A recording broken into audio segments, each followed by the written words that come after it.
Hello friends, welcome back. So I am back with some suggestions and tips जो आपके NEET UG के preparation में शायद आपकी हेल्प कर सकते हैं.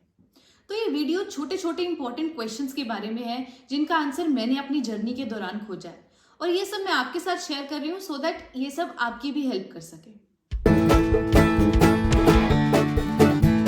देखो यार, अगर तुम्हें लगता है ना कि कुछ मोटिवेशनल वीडियोस देखने से या फिर दोस्तों के साथ कंपटीशन में पढ़ने से आप मोटिवेटेड रहते हो तो एक्चुअली ऐसा होता नहीं है.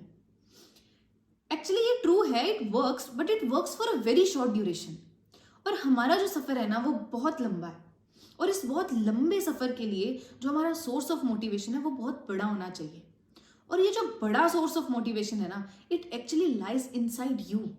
ये आपका सपना होता है, आपका एम होता है जो आपको मोटिवेट करता है. और आपका सपना जितना बड़ा होगा, सच्चा होगा और गहरा होगा ना, आप उतना ही मोटिवेटेड भी रहोगे. आप खुद सोचो, अगर आपका ड्राइविंग फोर्स ये मैक्सिमम न्यूटन्स का नहीं है तो आप जर्नी के एंड तक कैसे पहुंचोगे. आपका सपना है ना वो इतना बड़ा होना चाहिए, इतना बड़ा होना चाहिए कि बाकी चीजें डिस्ट्रैक्शंस बनने के लिए छोटी पड़ जाए. अगर आपको ऐसा लगता है कि किसी मोटिवेशनल स्पीकर के कुछ शब्दों से या फिर किसी डॉक्टर के कुछ वर्ड से आपको एक पुश मिलता है तो आपको अनडाउटेडली वो चीजें सुननी चाहिए. पर आप उस पर इतना डिपेंडेंट मत हो जाओ कि जिस वक्त को सेव करने के लिए आप वो वीडियो देख रहे थे वही वक्त सैक्रिफाइस हो जाए. एक्चुअली आप इस पूरी जर्नी में जितने भी सैक्रिफाइसेस करते हो, कुछ भी खोते हो, कोई भी दुख होता है आपको, उस पर दुख मनाने से पहले ना बस इतना सोचना चाहिए कि क्या डॉक्टर बनने से उसका वर्थ आपको मिल जाएगा. It actually gives you answer. आपको उसी से मोटिवेशन मिलती है. इस क्वेश्चन का जो आंसर है वो सबका अलग हो सकता है, अपने हिसाब से हो सकता है. लेकिन यहाँ पर क्योंकि मैं अपने पॉइंट ऑफ व्यू की बात कर रही हूँ तो मैंने दोनों तरीके से पढ़ाई की है. मैंने पहले ऑफलाइन लेक्चर्स लगाए जब हम 11th में हॉस्टल्स में रहा करते थे और इंस्टीट्यूट जाया करते थे हर रोज. और फिर 12th में जब हम घर आ गए थे कोरोना लॉकडाउन में, तब हमने ऑनलाइन लेक्चर्स लगाए. तो घर आने के बाद मैं ये रीजन बिल्कुल नहीं दे सकती कि मुझे बहुत डिस्ट्रैक्शंस हुई और मैं कॉन्सेंट्रेट करके पढ़ नहीं पाई. ऐसा नहीं था. इंस्टेड घर आने के बाद मुझे फायदा ही हुआ क्योंकि मेरे लिए पढ़ाई से ज्यादा इंपॉर्टेंट और इंटरेस्टिंग कुछ था ही नहीं. तो घर आने के बाद मैं जो अपने डाउट्स थे उनको तुरंत सॉल्व कर पाती थी. कुछ ऐप्स हैं जिसमें हम अपने क्वेश्चंस डालते हैं तो उसके आंसर्स मिल जाते हैं, उनका मैंने बहुत यूज़ किया. और इसके अलावा जो क्लास का जो क्राउड था उसमें कभी कभी मैं अपनी चीज़ें रिपीट नहीं करवा पाती थी, उसको अपने हिसाब से पेस नहीं कर पाती थी, तो घर पे ऐसी दिक्कत नहीं होती थी.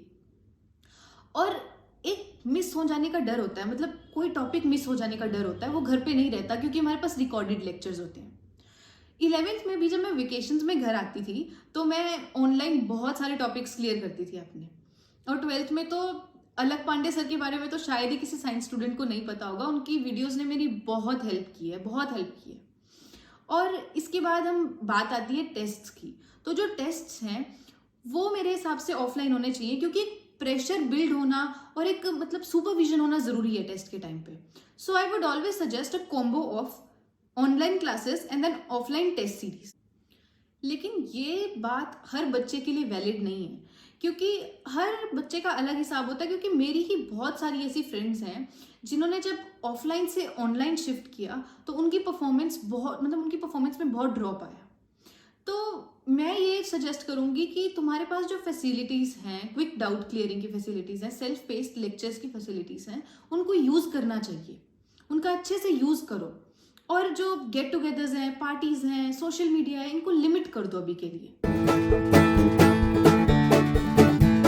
मुझे पता है जब हम अपने पेरेंट्स से दूर रहकर प्रिपरेशन कर रहे होते हैं तो बहुत बार ऐसा होता है कि हमारा मन करता है कि उनके साथ जाकर रहें, उनके बीच में बैठकर एंजॉय करें, बहुत सारी बातें करें उनसे. पर फिर भी हम लोग अपना बेस्ट ट्राई करते हैं कि उनको अवॉइड कर सकें. और ये ज़रूरी भी है क्योंकि ये टाइम बहुत क्रूशियल है. पर फिर भी मैं बोलूँगी कि अपने आप को बहुत ज़्यादा फोर्स मत करो.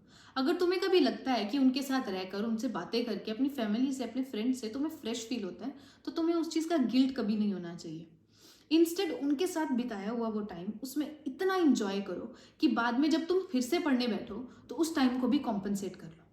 क्योंकि बात यहाँ पर सिर्फ मैनेजमेंट की है. अगर मैं अपनी बात करूँ तो मैं जब भी खाना खाने जाती थी तो अपनी मम्मा से, अपने भाई से इतनी सारी बातें करती थी कि मैं फ्रेश फील करती थी. जिस दिन टेस्ट भी होता था, टेस्ट देने के बाद बाकी का दिन मैं सिर्फ रिलैक्स करती थी. क्योंकि यार ये जो ये सफ़र है ना, ये बहुत लंबा है, हमें डिप्रेस होकर नहीं पढ़ना है, इंस्टेड एक शांत दिमाग के साथ पढ़ना है, और उसके लिए खुश रहना बहुत ज़रूरी है। तो खुश रहने के लिए भी हमें कुछ चीज़ें अपने लिए करनी पड़ेंगी। और इस चीज़ में एक और बहुत इंपॉर्टेंट बात है, वो है हमारी कंपनी। इस क्रूशियल टाइम में हमारी कंपनी हमारे एक्शंस को, हमारी परफॉर्मेंस को बहुत हद तक कंट्रोल करती है। तो एक अच्छी कंपनी में रहना ज़रूरी है। अकेले रहना मैंने कभी प्रेफर नहीं किया, इंस्टेड एक ऐसी कंपनी में रहना प्रेफर किया जो पढ़ाई को लेकर बहुत सीरियस हो, और अपना जो इफेक्ट है, जो उनका इफेक्ट है, वो मेरे ऊपर अच्छा होना चाहिए। और इसके बाद इससे भी एक ज़रूरी चीज़ है, and that is to learn to say no when you feel like saying it. अगर तुम अपने बेस्ट फ्रेंड से भी बात कर रहे हो, वो अपनी अपने खुशी दुख शेयर कर रहा है तुमसे, तो तुम्हें उस टाइम पे अगर ऐसा लगता है कि तुम्हारी पढ़ाई सेक्रीफाइस हो रही है या फिर तुम्हारा टाइम वेस्ट हो रहा है, तो तुम्हें उसको कहना सीखना पड़ेगा। बिकॉज अब जो वक्त जाएगा वो फिर से लौट कर नहीं आएगा, वो वक्त कभी वापस नहीं आता है। और एक और चीज़ कि अपनी जो फाइट है ना, वो अपने आप से रखो। कभी ये सोच के कि यार मेरे स्कोर कम आ रहा है या फिर उसका स्कोर कम पढ़ के भी मुझसे ज़्यादा अच्छा आ रहा है, अपने आप को डिस्ट्रैक्ट मत करो, अपने आप को डीमोटिवेट मत करो। इंस्टेड मैं अगर अपनी बात करूँ, तो जब पेपर होता था मेरा, चाहे जितना भी बुरा स्कोर आता था ना, पेपर देने के जस्ट बाद मेरे दिमाग में बस यही बात होती थी कि यार पेपर एनालिसिस करनी है, अपनी मिस्टेक्स को सुधारना है। लेकिन ऐसा कभी नहीं सोचना कि अपनी परफॉर्मेंस को अपने दोस्तों के साथ शेयर करके मैं अपना मन हल्का कर रही हूँ या अपना टाइम वेस्ट कर रही हूँ। ऐसा कभी नहीं करना। अपनी फाइट सिर्फ अपने आप से होनी चाहिए। हर चीज़ को लिमिट करो, हर चीज़ को, चाहे वो सोशल मीडिया ही क्यों नहीं है। सोशल मीडिया में अगर मैं अपनी बात करूँ, तो मैं सिर्फ व्हाट्सएप यूज़ करती थी, that too for clearing my doubts. तो तुम्हें हर चीज़ को लिमिट करना पड़ेगा।